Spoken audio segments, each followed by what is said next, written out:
Good morning readers. I, Harish Budhu, warmly welcome you to my channel. Learn as much as possible from my handwritten articles. Open Letter to the Prime Minister. Part 14. This August 21, 2020. Best wishes for a happy Ganesh Chaturthi. It is foolish to have antagonized the great majority of the press, even the most powerful and respected the British Broadcasting Corporation.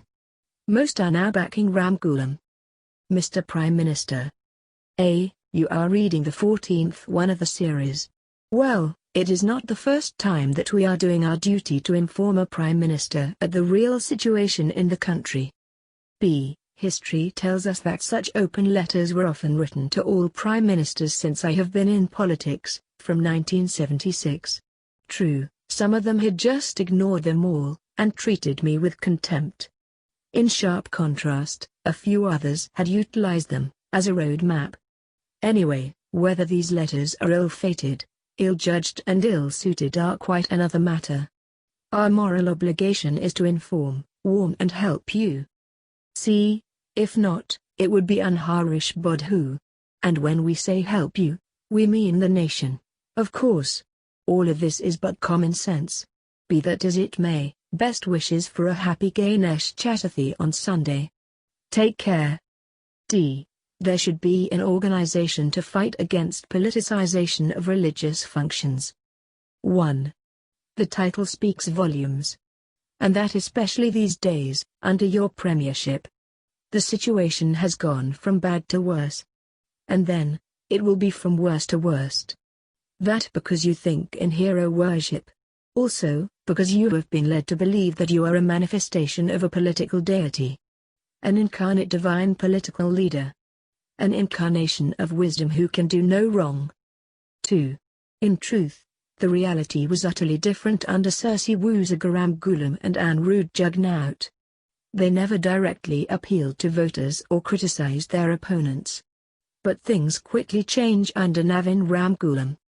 He considered himself an avatar, a political god in human form. Small wonder that he foolishly politicized Hindu and Muslim festivals. Grand Basin was transformed into a Labour Party platform ad territory. Anil Bachu, Somduth Dulth Human Voice of Hindu, Human Service Trust and others were his agents. Both Navin and Anil lost the last two general elections. They paid the price for politicizing religion outrageously. 3.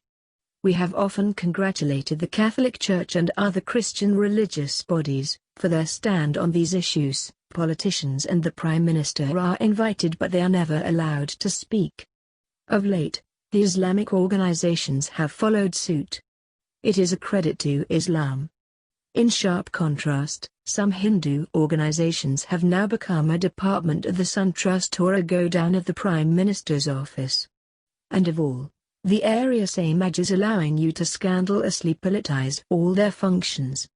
Navin Ramgoolam and Anil Bachu have paid heavily for their sins, excesses and abuse. Have you learned any lesson, Mr. Prime Minister? Are you aware that the vast majority of area Samaj members have turned against their leaders and you, in person? Stop living in your world of illusions. 4.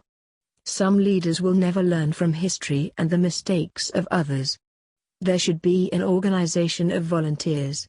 They should prevent the politicization of religions at all costs. They should stop the politicians addressing religious gatherings. People should just walk out en masse. If so, game over for you. Your sycophants and bootlickers will be on the run. You can make a U-turn, make or break. Stop that politicization. Make amends. Follow the principle of the Catholic Church. If so, that new course will bear fruit and people will respect you as they should. It is so easy. The great majority of the press have turned against the Prime Minister and are now supporting Ramgoolam they hated before. 1. Here is a plain but painful truth which will surely cause arguments, bad feelings and anger. There are still remnants of the 1960s journalists who had campaigned against the independence of the country, plus who had attacked the Hindus day in day out, by shocking slogans like Malbanu Paul, Sari Nu Paul, Tikanupa ul, taus dimouns pumet languti, seriapas, independence, dunduada vote, dun res oidens lamains ago. Make no mistake. It is a fact. It is still in the blood of some journalists. Not all. Since 1970s, they have all blindly followed Paul Berenger. True, against the latter's wishes.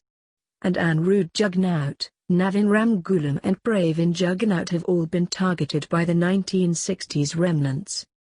2.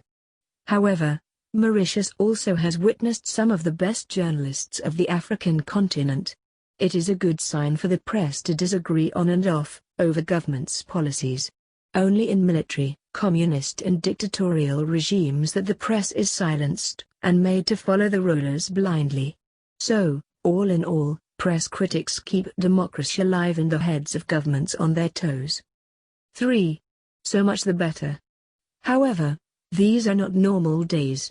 Since the last November elections, you and your entourage have foolishly gone on antagonizing the vast majority of the law-abiding journalists. Even those who believed in you. It was stupid to attack the most powerful and respected radio station, British Broadcasting Corporation.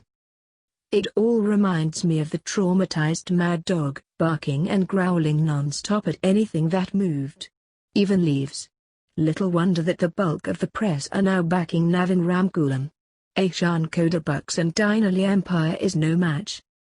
To be continued. Keep reading, keep learning. Like and subscribe for more thrilling articles. Thank you for watching.